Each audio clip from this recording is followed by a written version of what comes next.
מדינה, איזו מדינה.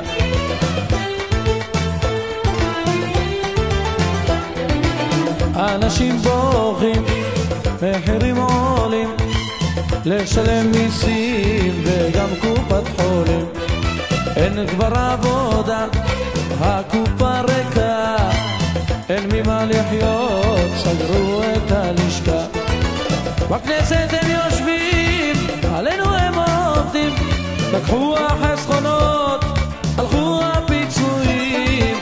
לנו כבר נמאס, דפקו לנו עוד כנס, גם על החלב הוסיפו את המס.